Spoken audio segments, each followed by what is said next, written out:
নমস্কার। বাংলার শিক্ষা পোর্টালে কিছু সময় পরপরই কোনো না কোনো নতুনভাবে স্টুডেন্ট আপডেট বা এন্ট্রি করতে হচ্ছে। তো এইরকমই একটি আপডেট স্টুডেন্টদের জন্য। জাস্ট এই অপশানে আসবেন, এখানে স্টুডেন্ট এন্ট্রি আপডেট, এই অপশানে আসলে বুঝতে পারবেন আপডেটটা কি বিষয় সংক্রান্ত। তো লগ ইন করে ড্যাশবোর্ডে আসবেন, আসার পরে বাম দিকের যে মডিউলগুলো রয়েছে সেখানে এই স্টুডেন্ট এন্ট্রি বা আপডেটে ক্লিক করবেন। একটু স্ক্রল করে নিচে আসলে একদম লাস্টের যে মডিউলটা রয়েছে updating polling station and disability certificate reference, এই অপশানে ক্লিক করব। ক্লিক করার পর এরকম পেজ চলে আসবে। তো দেখুন এখানে এটা প্রাইমারি স্কুল, তো এক্ষেত্রে আপনার প্রত্যেকটি ক্লাসের প্রত্যেকটি ছাত্রছাত্রীর কিন্তু এই আপডেটটি করতে হবে। দেখুন এখানে ভিউ বাটনে যদি ক্লিক করি, তো ভিউ স্টুডেন্টস বুথ অ্যাসেম্বলি, অর্থাৎ ছাত্রছাত্রীটির অ্যাসেম্বলি নেম এবং ওই অ্যাসেম্বলির কোন বুথে তার গার্জিয়ানরা ভোট দেন এইরকম বুথের নাম লাগবে। এবং ওই ছাত্রছাত্রীটি যদি কোনো ডিসেবল হয়ে থাকে কোনো ক্ষেত্রে, সেক্ষেত্রে তার ডিসেবল সার্টিফিকেট লাগবে, ইয়েস অথবা নো, এবং তার সাথে সাথে সার্টিফিকেট নম্বরটি এখানে দিতে হবে। তো একটু ব্যাকে যাচ্ছি আবার।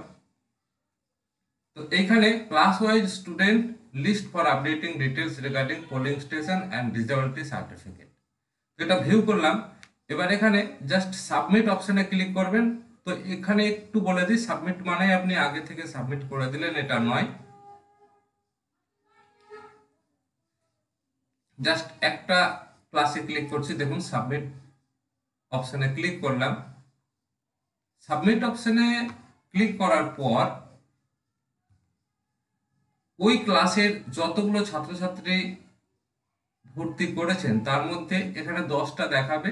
এখানে আপনি 100 পর্যন্ত দেখতে পারবেন। 100 করে দেওয়ার পর প্রসেসিং হতে খানিকটা সময় নিয়ে আবার একদম 100 পর্যন্ত হয়ে যাবে, যতগুলো থাকবে 100-র মধ্যে। এগুলো হাই স্কুলের ক্ষেত্রে অনেক বেশি থাকবে। তো দেখুন স্টুডেন্ট আইডি, নাম, তার ডিস্ট্রিক্ট নেম থাকবে। এবার এইখানে আপনাকে অ্যাসেম্বলি নেম, এই জায়গাটায় আপনাকে ওই ছাত্রছাত্রীটির গার্জিয়ান যেখানে ভোট দেন বা যে অ্যাসেম্বলিতে, সেটা আপনাকে এখানে সিলেক্ট করতে হবে। যে কোনো একটা সিলেক্ট করবেন।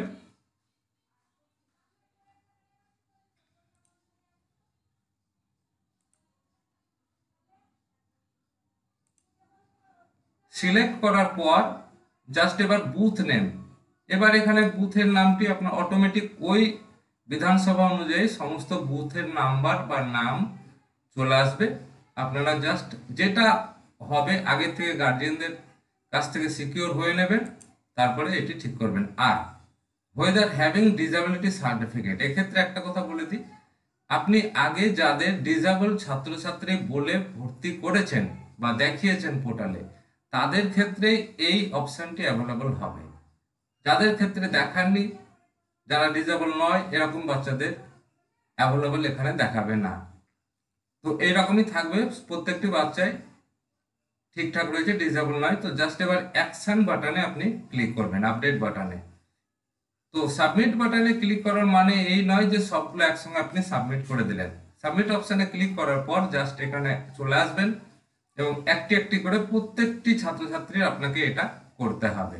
যেমন এখানে এটা নট অ্যাভেলেবল দেখাচ্ছে, জাস্ট এখানে যদি আপডেট বাটনে ক্লিক করে দিই, do you want to update, তো এখানে আপডেট করবেন। দেখুন আপডেট সাকসেসফুল, এটা হয়ে গেল।